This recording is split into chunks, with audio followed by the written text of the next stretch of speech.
Hello, this is to announce and to invite your participation in coursework, which I am teaching at the Giano Academy.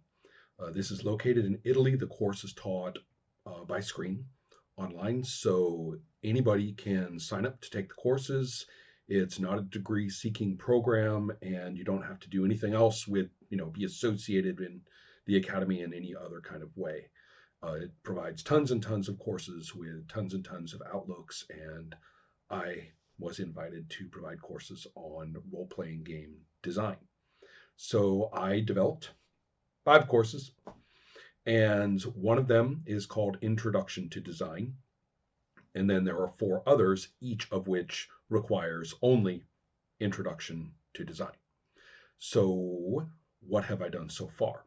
I have taught Introduction to Design several times, and I have taught one of the other courses one time, and that's Design Depth. Okay, so first of all, about Introduction to Design, um, all courses evolve as you teach them, and I'm now in what I feel is a very productive groove of really honing exactly how this is supposed to work as an experience. A couple of points about Introduction to Design, which is going to begin June 10th, the next section, and is available for sign up now.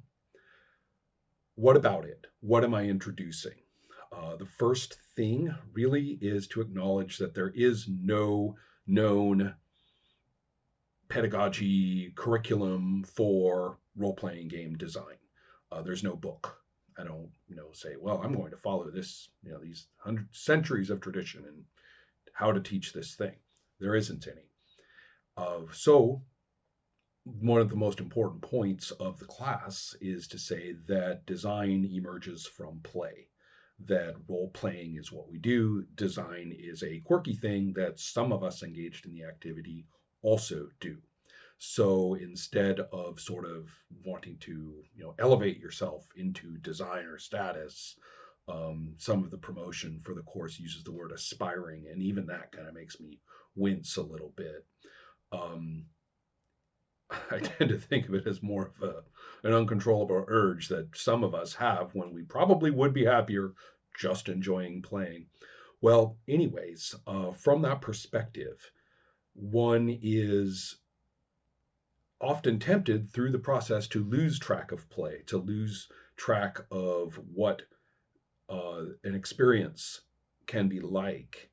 And then the design kind of goes off in other places from other perspectives and priorities. And so sticking with that is a big deal. And the point of the course is to provide vocabulary to assess and enjoy and to reflect upon how a game, any role playing game, is played. And then what does this mean? Because in design terms, we're not talking about widgets.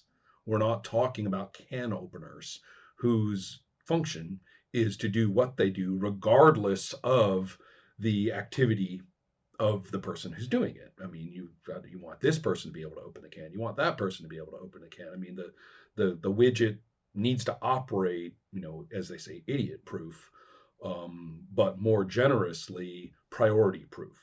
It only opens the can, and you do the thing to do it, and it will open the can. So role playing games are not like this. Role playing games are instrumentation um, within the context of a particular medium. So therefore, you don't, for example, uh, stress test or beta test a role playing game the way you would a digital platform game. Those are beautiful as they may be, entertaining, all sorts of wonderful things that they are widgets. And this other thing that I'm talking about is not. So, how do you design from a standpoint of instrumentation? You have to be a practitioner and you have to recognize that we are driving from aesthetic and social and creative urges that are not the same as optimizing for a particular and exact function. So, what kind of tools are there for design. The worst thing to do is just to have this huge cabinet of options and say, well, I want it to be a little bit more, immersive. So I'm going to use that technique and that technique and that technique. Oh, I want it to be a little bit more, story. So I'm going to use this technique, that technique. Now, this is nonsense. Instead, there are exercises, activities that I have developed, learned from other places, or have developed myself and have honed them through much consulting and more recently through the class itself, that will or does allow you to see what your procedures are doing and what you do with that, the awareness that this hopefully can help you with. That's up to you. I'm not going to vet your game design. I'm not going to grade your game design. So there's no Ron Edwards seal of approval on your work. That's not what this is about. In fact, even though I'm going on and on, here's another point. There's design of the actual game, which I again insist is a subroutine of playing. And then there's the concept of how do you present this game to others as they are learning how to do it, what you might think of as the internal, the specific pedagogy for this game to other people.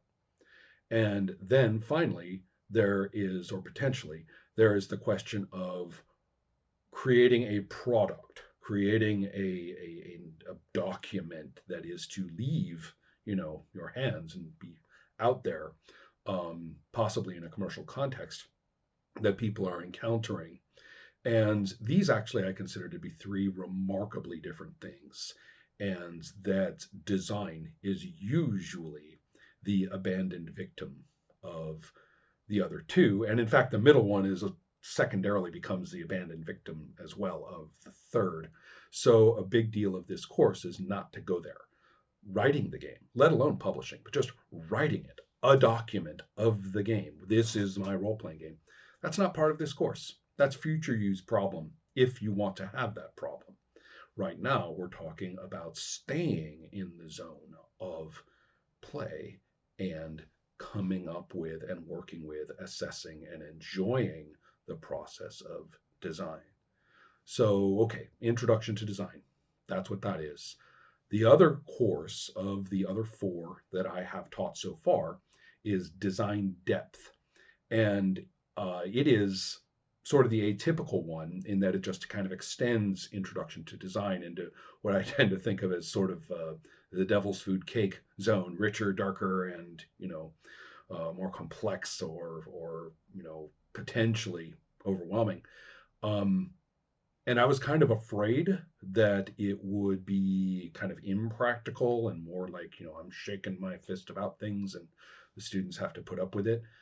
I was fortunately surprised. I mean, I kind of went into it a little bit cautiously, wondering how much benefit this could be. And I'm really happy with the results. Design depth was a joy to observe how other people engaged with it. So the other three, I was actually more confident of, and I haven't taught them yet. I'm more confident about them because they are deeply specific and deeply activity based. The one that I am going to teach starting June 9th, and it is available for sign up if you have taken Introduction to Design. So that's a lot of people, but not everyone. And that one is, well, I have no one to blame but myself for the name. Fun with Ronies. It's based actually on some activities that I did quite some years ago, 15, 16 years ago, and 10 to 11 years ago, which were in the context of a lot of contests that people like to do about designing role-playing games. Now, what I did was kind of an anti-contest, and I still think that the contest context wasn't really all that good for this activity. So now I feel as though I've taken this activity and pulled it into a proper context that is not about making a project and a product, but is much more about what do we learn about design? What do we get from this process? What do we produce not as product, but what we produce as a process. That I kind of wish those words didn't all sound alike. It's too slogany. But yes, process. What are we undergoing? And without this whole pressure of, you will design a game, you'll take this course and you will walk out with a salable role playing product. No, that's not what we're doing. In fact, I'm kind of the anti version of that. Well, anyway, the fun with Ronnie's things is very much a game design exercise. You will be working on a game that you will be developing in the course of that, but it's the process of it and how you interact with other people. You see, the curse of role playing design is that you are dealing with instrumentation that other people will be touching and using. In fact, you can't, play all the parts at once. You have to it has to be touched by human hands. And yet, the discourse of the humans, which is wrapped in hobby terminology and wrapped in hobby industry expectations and soaked in the modern context of tweeting and other social media participation, really, really, harshly militates against the process being any good. But you can't isolate yourself. You can't have it not be touched by human hands. Well, Fun with Ronies is a game about how that problem can be solved. The other two, I won't talk about much because I'm not offering them yet. One is called Playing with the Pool, and another one is called Three Fantasies. And I look forward to teaching those one day soon. But again, June 10th begins the new section of Introduction to Design. June 9th begins the first offering of Fun with Ronies. Both of them run for 5 sessions. Both sessions occur once a week, and they are 2 hours long. They include homework, and they include the possibility of chit-chatting with me a little bit individually or in small groups between courses, effectively offering, office hours. And so it tends to be a fairly intensive experience for everyone, especially if you kind of throw yourself into it a bit. And I'm very heavily engaged in a course through its 5 sessions and 5 weeks each time. So I look forward to this very greatly for both of them. And here's contact information where you would go. Comes to, for each course, €80 is the going rate, which turns into about, at least as of today's exchange rate, about $100 US, and for people living in Sweden, such as myself, about 1,000 kronor.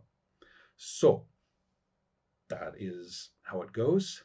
Thank you very much. And again, I invite you to participate.